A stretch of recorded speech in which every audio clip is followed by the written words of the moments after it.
Why didn't they see if they could have gotten a refund from some of the goals from that 8-0 drubbing that we gave San Jose back in their building, so we didn't have to wait until overtime today? Because that's not how this works, and you and I both know this team does not like doing things the easy way. Everybody's hands go up, way up, as the Nashville Predators defeat the San Jose Sharks in overtime by a score of 1-0 inside Bridgestone Arena Tuesday night. The Preds shake off a 2-game winless streak and instead earn a crucial 2 points in their quest for a playoff spot, and at least for one night take care of their own business and forget about if they have to worry about getting help on the out-of-town scoreboard. With this final game of the season series versus the Sharks, the Preds embark on a crucial 5-game homestand, as I alluded to at the end of the Pittsburgh recap, as the Preds try to chase down, with this being the 10th of the final set of 10 games left in this season, trying to get to the playoffs. After missing the entirety of the third period and overtime on Sunday versus the Pittsburgh Penguins, Mark Borieski returns to the Preds lineup in this one. That man is truly a warrior. As a teammate of his on the Preds roster, and as a fan, you've got to be pumped, and you want to see this team finally get a little redemption for him, getting him the win when he fights so hard for this team and for themselves, trying to get a little bit closer to the playoffs. As well, Dante Fabro returns to the Preds lineup, so you gotta like the Preds' chances in this game and beyond to have at least their core 4 defensive group together, along with their lower 2, to try and get that final spot. And just 2 minutes into this game, guess who's steaming? You got to imagine after what Malkin did to him on Sunday.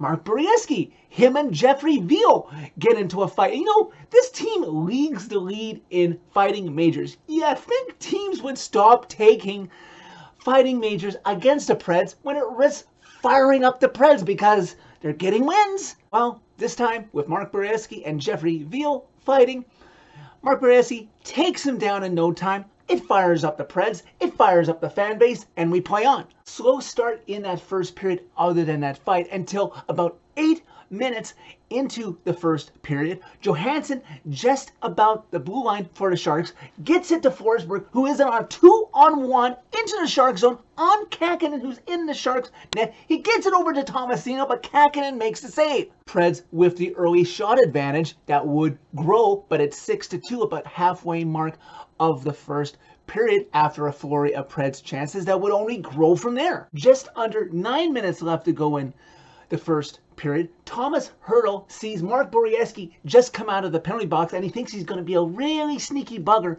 and tries to hit Borieski and tries to antagonize him for a fight. And Mark's like, I don't want to fight you. I already fought. Why should I have to fight so soon again? And Hertl's pounding away on him. And for some reason, Hertl gets a 2-minute penalty and Borieski gets 2 of his own, and the Sharks get a power play out of that. Sometimes when you start a fight, especially if it's the Preds, oh, the refs say, yeah, they started it, let's give them a 2-minute instigator.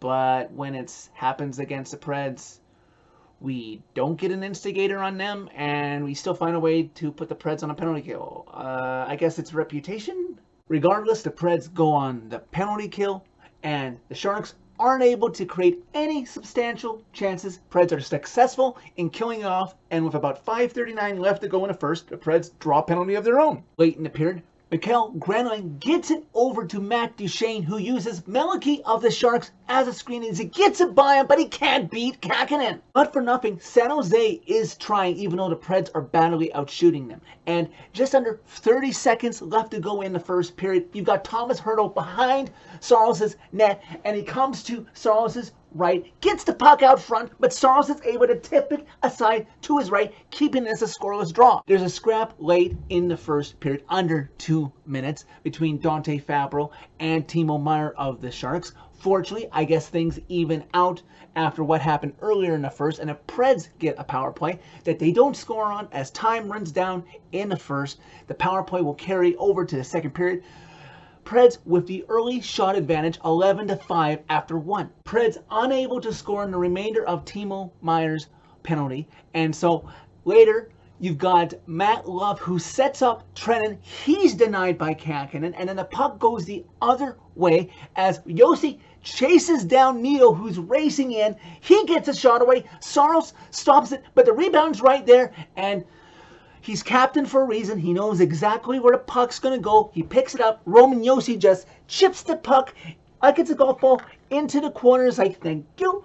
Puck out of danger, not going into the Preds net. Okay, bear with me a minute because it's going to be quick, this very quick succession of scoring plays by both sides. After San Jose gets denied on a breakaway by Saros, you've got Duchesne and Josi on a 2-on-1 on Kakkonen. They're denied. Then Matt Luff thinks he scored, but he didn't watch his follow-through with where the puck was, and he's swinging at air, and the puck goes wide. It's not in the net behind Kakkonen. Then you've got Sissons with a great chance to finally open a scoring, but Kakkonen denies him as well. This game remains 0-0. Then a minute and a half after that, about 7.5 in total into the second period, Nick Cousins and Melky decide to get into a scrap, and the refs don't call the play dead right there, allowing Veal of the Sharks to skate right in, and Saros is tuned in. He's right in with the play. He's not even thinking about the fight as he makes a miraculous save, falling backwards, getting it with his shoulder and keeping the puck out. We've reached the second half of the period and the game. Preds really turning up the pressure, outshooting the Sharks like crazy by a 2-1 margin at this point. Just under 7 minutes left to go in the second period. We're waiting and we're waiting and we're waiting for somebody to finally score. And it looks like Forsberg has scored his 39th goal of the season, a crucial goal to give the Preds a 1-0 lead. Oh, but hold up. Play the Beatles song if you want, but Bob Bugner wants to challenge this.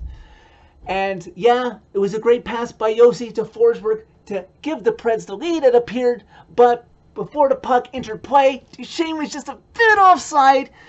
There was no denying it. Goal called back. Game remains 0-0. Preds remain undeterred, cranking up the pressure, trying what they can with scoring chances or trying to get penalties, including Matt Luff in the offensive zone, in the Sharks zone, trying to draw a penalty to give the Preds a man advantage to see if they can score there. But the refs don't buy it, and these two teams play on even strength. Preds avoiding some sneaky close calls against them. The Sharks team will just not go away, but the clock winds down in a second. This game is still scoreless. Preds outshooting the Sharks by a combined 2-1, 26-13 margin, but just can't buy a goal yet. About a minute into the third, Forsberg gets it ahead to Johansson, who can't go backhand in time to try and make a move on Kakkonen before he's able to turn it aside. Let's continue to push and to grind for that first goal. As 7 minutes into the third period, they now have 35 shots on goal. The game is having chances, but both teams at times seem to be content to just grind it down, looking for that lucky chip-in goal to give either team a go-ahead goal. Then about the halfway mark of the third period, Preds have a 3-on-1. Is this the chance? Is this the dagger? And Duchesne elects to keep it and shoots it wide. San Jose then with a bad turnover, trying to clear from behind their net. And guess who's sitting right there? Maybe if it was a forward, maybe he would have scored. But Jeremy Liaison is like, here I come to save the day. Oh, and he can't get all his muscle and his aim correctly on it, and he shoots it wide as well. We have 5 minutes remaining in regulation. The Sharks at one end trying to end it. They can't. Then the puck goes the other way for the Preds. Josi from the point through a screen provided by Janot, but they can't beat Kakkonen. What is it going to take for the Preds to get a goal in this game? By Ryan Johansson's reaction to Kara Hammer postgame, oh, and we'll get to that. Maybe this team didn't know what was on the line for bragging rights inside this arena. Maybe if they had known, it would have lit a fire under them to get it done in regulation. With just under 3 minutes left to go, Preds sensing some danger, Alexander Carey successfully ices the puck, and then off the immediate face-off, the Preds win it and get it out naturally so they don't avoid a goal being scored against them with a tired team on the ice. Clock winds down under a minute, and then you've got it grinding and winding under 30 seconds. Both teams seem content to just play for overtime. San Jose is clearly playing out the string, while you've got the nervous Preds players and the fan base happy that they locked down a point, but they lock down a crucial second point. This game is tied 0-0 after regulation, and we're off to overtime. The last time the Preds went to overtime or a shootout at home, you have to go back to February 24th, which was Pekka Rinne's retirement night when they won that game in the shootout. And then the last time the Preds played in a scoreless draw after regulation, you have to go all the way back to last season, May 1st, 2021, when the Preds beat the Dallas Stars in overtime on a goal by Eric Haula, a guy who's not even on this roster anymore. So someone else is going to have to step up big to get the Preds their second point tonight. Okay, keep up with me here. The Sharks get the puck out of their zone, but it gets past their forward, and it's just out there in open ice, but it's going into the Preds zone. And here comes Saros to try and get it. He corrals it, plays off the glass, and gets it out, and the Preds have a 3-on-1. And the puck eventually comes in the Sharks zone, right in front of Kakinen, Matt Duchene, but he can't control the puck. And then you've got Thomas Hertl immediately after on a breakaway, and Preds fans are fearing, oh no, is it going to end here? Is the Sharks going to win? No! You see, Saros stretches both pants, gets down close to the ice, and keeps the puck out. This is followed up by Logan Couture with a great chance with bolsters of the Sharks providing a screen in front of Saros, but Saros sees the puck the whole way and keeps the puck out, keeping this a 0-0 draw. After an icing against the Sharks, off of the faceoff, here's Brett Burns. He races down the right wing board. He turns on the burners. You got Matt Duchene right on his tail. He gets a shot off on Saros that Saros keeps out, and Matt Duchene comes right in there to make sure there's no rebound and says, Burns, no soup for you. Just when you thought this game might be headed for the gimmick, and see that the hockey gods love to torture the Preds players and this fan base with such a crucial second point on a line, and with an historic home win on the line, you just had to know that a magical way for this game to end was in store. Just under 2 minutes left to go in overtime, Mattias Ekholm has carried the puck out to the neutral zone,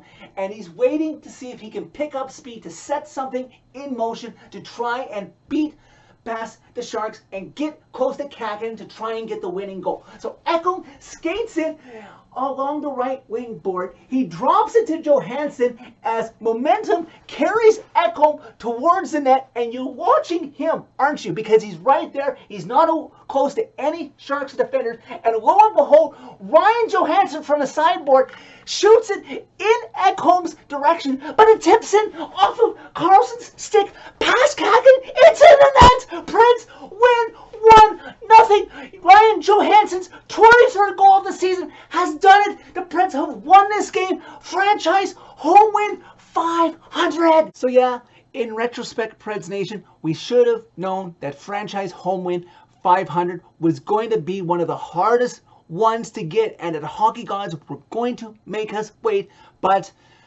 they didn't disappoint. The Preds did it in walk-off style. It was great that the Preds took care of their business in front of them in their game, because they got no help on the out-of-town scoreboard, seeing as Dallas beat Tampa in regulation and Vegas escaped Vancouver with a point. Yeah, they didn't win, but they also could have lost in regulation if Vancouver could have locked things down. Instead, Vegas escapes Vancouver with a point. Nashville still has a game in hand on them, but Vegas is still within striking distance if the Preds are not careful. The Preds now have 89 points on the season and still hold down the first wildcard spot. And like you heard when Kara Hammer interviewed Ryan Johansson after the game, but I have also been alluding to it in these Pred fan reaction videos leading to this game, the Preds have now recorded 500 home wins all in one building. They just may have had 4 different names in the last 24 years. It may take me a day or so to get the video done, but like I promised, I will get you that tribute video to honor that milestone. So that's it for this video. Thank you very much for watching. As always, click like if you liked this video. Click subscribe if you really liked it and loved watching this team skate off in walk-off style. You can find my social media by clicking on a channel name. Tell all your friends about Redemption, and tell all your friends about a very special countdown that they can find in a video on this channel very soon.